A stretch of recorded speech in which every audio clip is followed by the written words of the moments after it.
जय हिंद साथियों, आप सभी का स्वागत है एक बार फिर से आपके अपने YouTube channel TGD group discussion में। तो आइए आज जो है प्रैक्टिस सेट जो है जीके जीएस का एक प्रैक्टिस सेट लगाते हैं। तो आप लोग को इसमें कितना मार्क्स आता है कमेंट्स में करने का प्रयास कीजिए और वीडियो के अंत में आप लोग ये भी बताएं कि आप लोग का कितना सही होता है। तो चलिए शुरू करते हैं आज के इस प्रैक्टिस सेट को।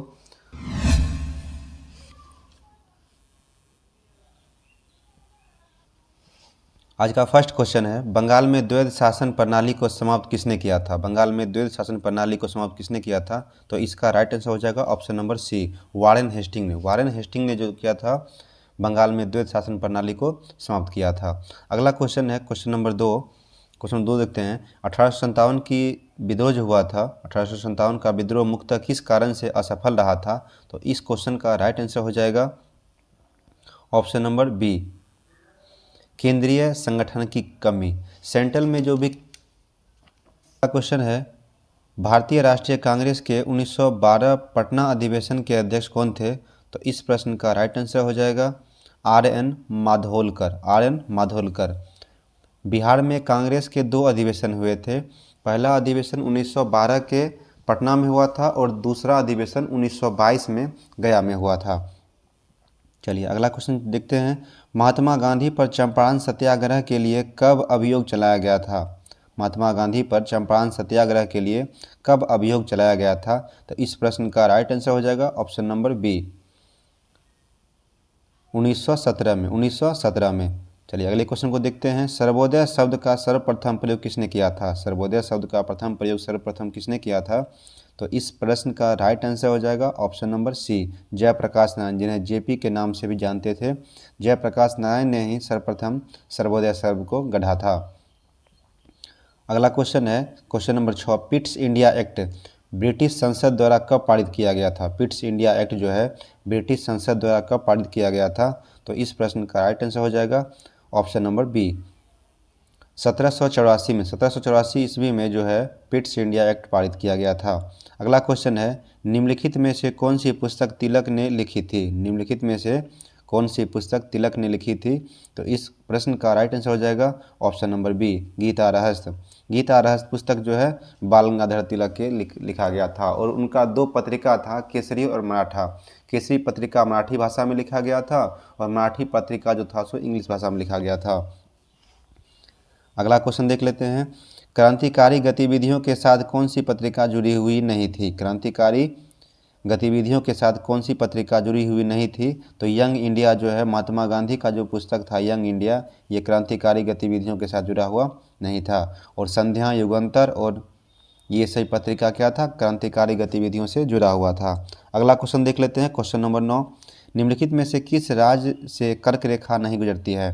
तो आप लोग को पता होगा भारत के 8 राज्यों से कर्क रेखा गुजरती है, तो उसमें ऑप्शन नंबर बी, ओडिशा राज्य जो है सम्मिलित नहीं होगा। ओडिशा राज्य से कर्क रेखा नहीं गुजरती है। इनको देखते हैं 10 हो जाएगा, गंगा के मैदान को किसके रूप में वर्णित किया गया है? गंगा के मैदान को किसके रूप में वर्णित किया गया है? तो इस प्रश्न का राइट आंसर हो जाएगा option number D. Option number D जो है इस प्रश्न का राइट आंसर हो जाएगा जियोसिंक्लाइन। जियोसिंक्लाइन इसको जैसे के रूप में वर्णित किया गया है। अगला क्वेश्चन नंबर 11 है, महाराष्ट्र एवं कर्नाटक में पश्चिमी घाट कहलाते हैं। महाराष्ट्र एवं कर्नाटक में जो है पश्चिमी घाट को क्या कहा जाता है? तो इस प्रश्न का राइट आंसर हो जाएगा ऑप्शन नंबर बी, सह्याद्री कहा जाता है। आइए अगले क्वेश्चन को देखते हैं, और पूर्वी घाट और पश्चिमी घाट जिस बिंदु पर मिलता है वहाँ कौन सी पहाड़ी है? तो वहाँ नीलगिरी की पहाड़ी हो जाएगा। क्वेश्चन नंबर 12 देख लेते हैं, नर्मदा नदी निकलती है, नर्मदा नदी कहाँ से निकलती है? तो इस प्रश्न का राइट आंसर हो जाएगा ऑप्शन नंबर बी, अमरकंटक से। नर्मदा नदी अमरकंटक से निकलती है। सोन नदी, महानदी और नर्मदा नदी ये सभी अमरकंटक की पहाड़ी से निकलते हैं। क्वेश्चन नंबर 13 देख लेते हैं। अगला क्वेश्चन है क्वेश्चन नंबर 13, भारत में यरलुंग जम्बो नदी को किस नाम से जाना जाता है? भारत में यरलुंग जम्बो नदी के नाम से कौन नदी विख्यात है? तो इस प्रश्न का राइट आंसर हो जाएगा ऑप्शन नंबर सी, ब्रह्मपुत्र नदी को भारत में यरलुंग जम्बो नदी कहा जाता है। अगले क्वेश्चन की है प्रश्न संख्या 14, इंदिरा गांधी नहर का उद्गम स्थल क्या हो जाएगा? तो इस प्रश्न का राइट आंसर होगा हरिके बैराज। हरिके बैराज जो है इंदिरा गांधी नहर का उद्गम स्थल है। और क्वेश्चन पूछता है इंदिरा गांधी नहर जो है किस नहर से पानी प्राप्त करता है? तो इसका राइट आंसर हो जाएगा सतलज। चलिए अगले क्वेश्चन को देखते हैं। गंगा नदी के किनारे बसा हुआ सबसे बड़ा शहर कौन सा हो जाएगा? तो इस प्रश्न का राइट आंसर हो जाएगा option number C, Kanpur. Kanpur जो है गंगा नदी के किनारे बसा हुआ है, जो कि सबसे बड़ा शहर है। चलिए अगले क्वेश्चन की ओर चलते हैं। अगला क्वेश्चन है, निम्नलिखित में से कौन सी मिट्टी नदियों द्वारा निर्मित होती है? निम्नलिखित में से कौन सी मिट्टी नदियों द्वारा निर्मित होती है? तो इस प्रश्न का राइट आंसर हो जाएगा जलोढ़ मिट्टी। जलोढ़ मिट्टी का निर्माण जो होता है वो नदियों के द्वारा होता है। क्वेश्चन पूछता है पुरानी जलोढ़ मिट्टी को क्या बोलते हैं? तो पुरानी जलोढ़ मिट्टी को बांगर बोलते हैं और नई जलोढ़ मिट्टी को क्या बोलते हैं? खादर बोलते हैं। अगला क्वेश्चन है, प्रकाश की गति किसके बीच जाते हुए न्यूनतम होती है? तो इस प्रश्न का राइट आंसर हो जाएगा कांच, क्योंकि कांच एक ठोस वस्तु होता है। प्रकाश की सर्वाधिक गति जो होता है निर्वात में होता है, उसके बाद जो हो जाएगा गैस में हो जाएगा, उसके बाद द्रव में हो जाएगा, उसके बाद ठोस में हो जाएगा। तो यहाँ पे ठोस क्या हो जाएगा? कांच ठोस हो जाएगा। और इसका जस्ट अपोजिट जो होता है वो ध्वनि में हो जाता है। तो आप लोग ध्यान रखिएगा। आगे चलते हैं अगले क्वेश्चन की ओर। शीशा का उपयोग किया जाता है, शीशा का उपयोग किया जाता है। तो इस प्रश्न का राइट आंसर हो जाएगा ऑप्शन नंबर सी, प्रकाश के संचरण के लिए। प्रकाश के संचरण के लिए क्या होता है? शीशा का उपयोग किया जाता है। अगला क्वेश्चन है, ट्यूबलाइट में प्रकाश किस पर निर्भर रहता है? ट्यूबलाइट में प्रकाश जो होता है किस पर निर्भर रहता है? तो इस प्रश्न का राइट आंसर हो जाएगा ट्यूब में ठोस धातु, ट्यूब में ठोस धातु। चलिए अगले प्रश्न की ओर चलते हैं। प्रकाश विकिरणों की प्रकृति होती है, प्रकाश विकिरणों की प्रकृति होता है। तो इस प्रश्न का राइट आंसर हो जाएगा ऑप्शन नंबर सी, तरंग एवं कण के समान, तरंग एवं कण के समान हो जाएगा। यहाँ पे ऑप्शन में मिस्टेक हुआ है, यहाँ पे कण होना चाहिए, तरंग एवं कण के समान, ठीक है। चलिए अगले क्वेश्चन को चलते हैं। विषम का पता लगाइए। इसमें से विषम क्या है? जल का पकना, सीमेंट का सेटिंग होना, कोयले का जलना, या मोर देन वन, या नन। तो इस प्रश्न का राइट आंसर हो जाएगा ऑप्शन नंबर ई, नन हो जाएगा, क्योंकि ये सभी जो है रासायनिक प्रक्रिया ही है। जल का पकना, कोयले का जलना और सीमेंट का सेटिंग होना, ये सब क्या है? रासायनिक प्रक्रिया है। तो इनमें से कोई नहीं है जो विषम है, सभी एक समान हैं। अगले प्रश्न की ओर चलते हैं। निम्न में से किस प्रकार की दवाई उत्पादन में इथाइल अल्कोहल का उपयोग होता है? निम्न में से किस प्रकार के दवाई में इथाइल अल्कोहल का उपयोग होता है? तो इस प्रश्न का आंसर हो जाएगा antiseptic, antiseptic, option number B. आगे है खनिज है, कौन सा इसमें से खनिज है? तो इस प्रश्न का राइट आंसर हो जाएगा ऑप्शन नंबर सी, अकार्बनिक ठोस जो होता है क्या होता है? खनिज होता है। प्रश्न नंबर 24 है, निम्नलिखित में से कौन सी अंतःस्रावी ग्रंथि नहीं है? तो इस प्रश्न का राइट आंसर हो जाएगा option number C, lacrimal. Lacrimal जो है बाह्यस्रावी ग्रंथि है, ये आंखों में पाया जाता है। यह जो है सो आंखों में पाया जाता है, जिसके द्वारा आंसू का स्राव होता है। अगला क्वेश्चन है, भारत का पहला ऑक्सीजन पक्षी पार्क कहाँ अवस्थित है? भारत का पहला ऑक्सीजन पक्षी पार्क कहाँ अवस्थित है? तो इस प्रश्न का राइट आंसर हो जाएगा नागपुर। भारत का पहला ऑक्सीजन पक्षी पार्क जो है नागपुर में अवस्थित है। अगला क्वेश्चन है क्वेश्चन नंबर 26, स्लाइस के ब्रांड एम्बेसडर कौन है? स्लाइस के ब्रांड एम्बेसडर कौन है? तो इस प्रश्न का आंसर हो जाएगा नयनतारा। नयनतारा जी जो हैं वो स्लाइस के ब्रांड एम्बेसडर हैं। स्लाइस जो है एक कोल्ड ड्रिंक का ब्रांड है। आगे बताइएगा, राष्ट्रीय पंचायती पुरस्कार, राष्ट्रीय पंचायत पुरस्कार 2024 से देश की कितनी पंचायतों को सम्मानित किया गया है? राष्ट्रीय पंचायत पुरस्कार 2024 से देश के कितने पंचायत को सम्मानित किया गया है? तो इस प्रश्न का राइट आंसर हो जाएगा ऑप्शन नंबर सी, 45। भारत के 45 पंचायत को राष्ट्रीय पंचायत पुरस्कार से सम्मानित किया गया है। अगला क्वेश्चन है, हाल ही में अष्टलक्ष्मी महोत्सव का उद्घाटन किसने किया है?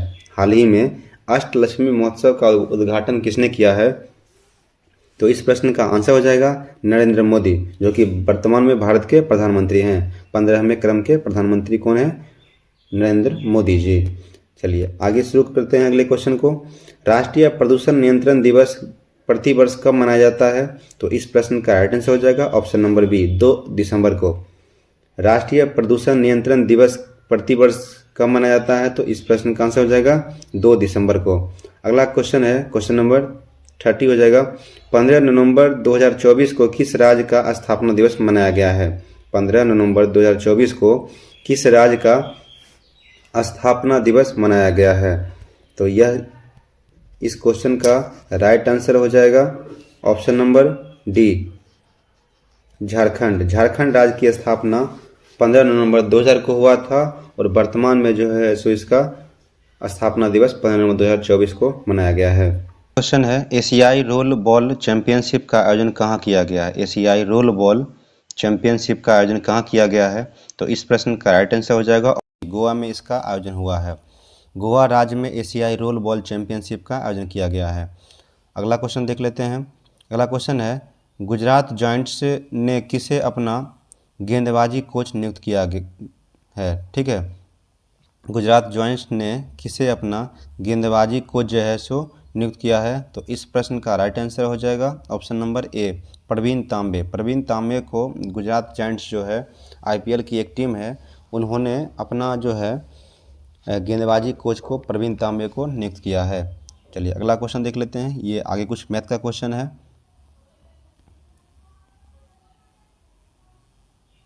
चलिए आगे बताइएगा।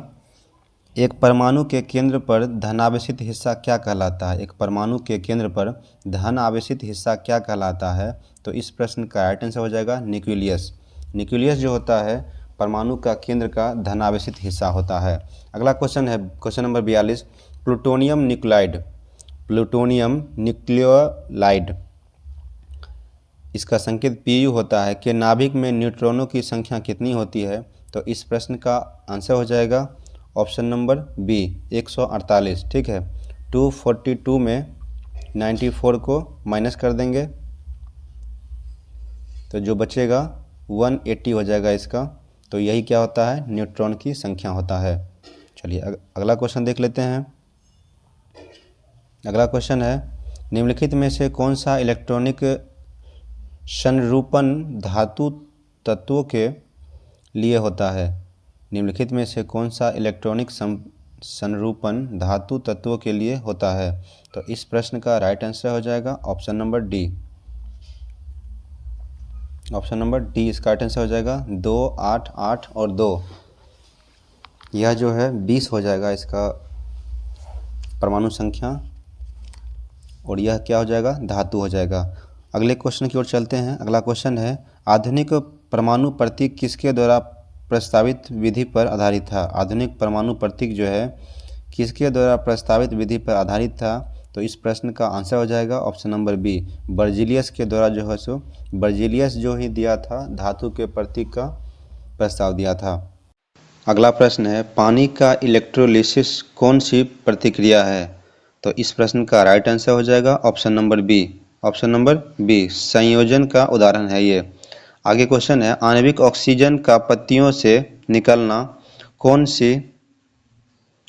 सी भौतिक क्रिया है? तो इस प्रश्न का राइट आंसर हो जाएगा ऑप्शन नंबर ए, विसरण।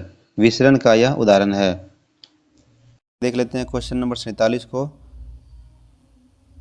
क्वेश्चन है कोबाल्ट समूह का आबंध क्रम क्या होता है? CO जिसे कोबाल्ट बोलते हैं, समूह का आबंध क्रम क्या होता है? तो 47 प्रश्न का आंसर हो जाएगा ऑप्शन नंबर डी, 3 हो जाएगा इसमें। अगला क्वेश्चन है निम्नलिखित में से कौन सा भारी धातु है? तो सबसे भारी धातु इसमें से ऑप्शन में से हो जाएगा निम्नलिखित में से कौन सी सबसे भारी धातु है?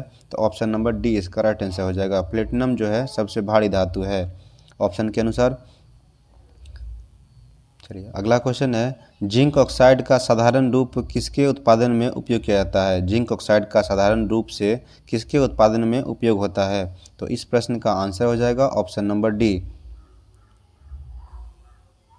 मोर देन 1 हो जाएगा। तो इसमें जो है विस्फोटक के रूप में भी उपयोग करते हैं, पेंट के रूप में भी यूज करते हैं और घोलक के रूप में ही यूज करते हैं। यह प्रश्न जो है BPSC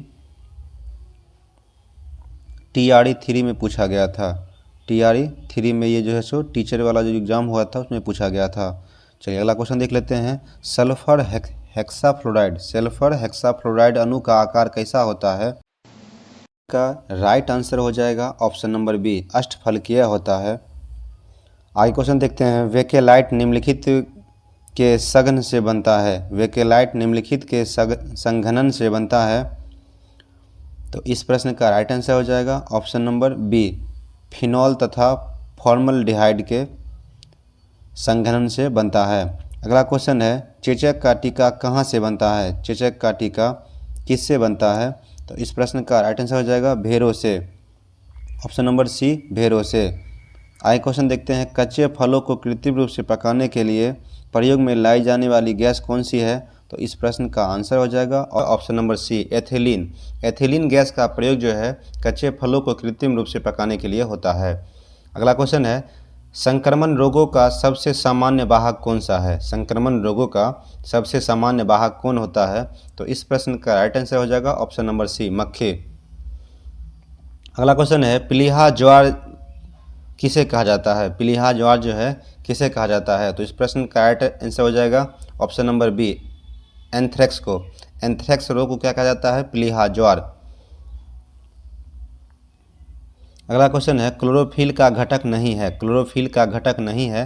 तो इस प्रश्न का राइट आंसर हो जाएगा option number A, option number A, calcium जो होता है क्लोरोफिल का घटक नहीं है। तो इस प्रश्न का राइट आंसर हो जाएगा कैल्शियम। अगला क्वेश्चन है, सौर ऊर्जा एटीपी में बदलती है। सौर ऊर्जा एटीपी में किस अंग बदलता है। तो इस प्रश्न का राइट आंसर हो जाएगा mitochondria, option number A. Mitochondria को कोशिका का पावर हाउस कहते हैं। पावर हाउस ऑफ सेल किसे बोलते हैं, माइटोकॉन्ड्रिया को बोलते हैं। आगे बताइएगा, प्रकाश संश्लेषण का उत्पादन जो होता है, प्रकाश संश्लेषण का उप उत्पाद क्या है। प्रकाश संश्लेषण का उप उत्पाद क्या है। तो इस प्रश्न का राइट आंसर हो जाएगा ऑप्शन नंबर बी, ऑक्सीजन। प्रकाश संश्लेषण अभिक्रिया में CO2 की आवश्यकता होती है और इसमें उत्पादन किसका होता है, ऑक्सीजन का होता है। निःश्वसन के समय डायफ्राम हो जाता है। तो इस प्रश्न का राइट आंसर हो जाएगा ऑप्शन नंबर सी, गुंबदाकार। ठीक। अगला क्वेश्चन है, निमोनिया एक संक्रमण है। निमोनिया एक संक्रमण है। तो यह जो होता है, निमोनिया जो होता है लोगों में वायुथैलियों में सूजन के कारण होता है। तो यह जो है श्वसन संबंधी रोग है। तो इस प्रश्न का राइट आंसर हो जाएगा ऑप्शन नंबर डी, फेफड़ा का। अगला क्वेश्चन है, थायराइड ग्रंथि की खराबी किसके कमी के कारण होता है। तो इस प्रश्न का राइट आंसर हो जाएगा ऑप्शन नंबर सी, थायराइड ग्रंथि का खराबी जो होता है आयोडीन की कमी से होता है। अगला क्वेश्चन है, एरोबिक श्वसन के दौरान कितने पदों में CO2 का निष्पादन होता है। एरोबिक श्वसन के दौरान कितने पदों में CO2 का निष्पादन होता है। तो इस प्रश्न का राइट आंसर हो जाएगा ऑप्शन नंबर सी, 3 पदों में। 3 पदों में एरोबिक श्वसन के दौरान CO2 का निष्पादन होता है। अगला क्वेश्चन है, क्लोरोफिल सूर्य के प्रकाश के किस रंग के तरंग को अवशोषित करता है। तो इस प्रश्न का राइट आंसर हो जाएगा ऑप्शन नंबर ए, लाल और नीले रंग के। लाल और नीले रंग के प्रकाश को क्लोरोफिल जो होता है सूर्य के प्रकाश से क्या करता है, अवशोषित करता है। क्वेश्चन है, यदि धरती की घूर्णन गति बढ़ा दी जाए तो भूमध्य रेखा पर रखे वस्तु का वजन कितना हो जाएगा।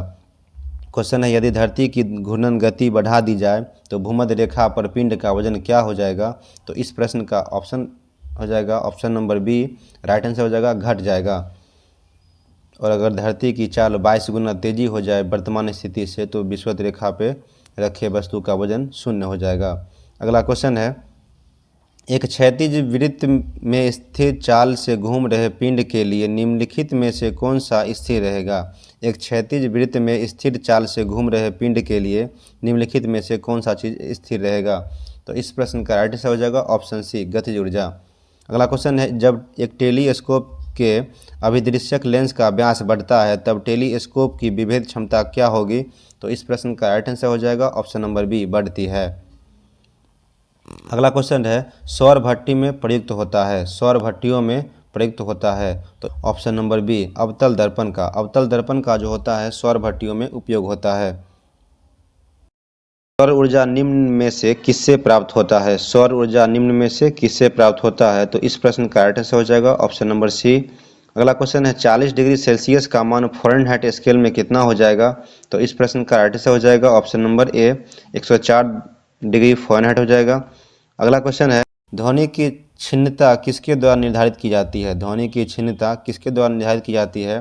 तो इस प्रश्न का राइट आंसर हो जाएगा ऑप्शन नंबर सी, ध्वनि की तरंग के द्वारा। ध्वनि की तरंग के द्वारा ही ध्वनि की छिन्नता को निर्धारित किया जाता है।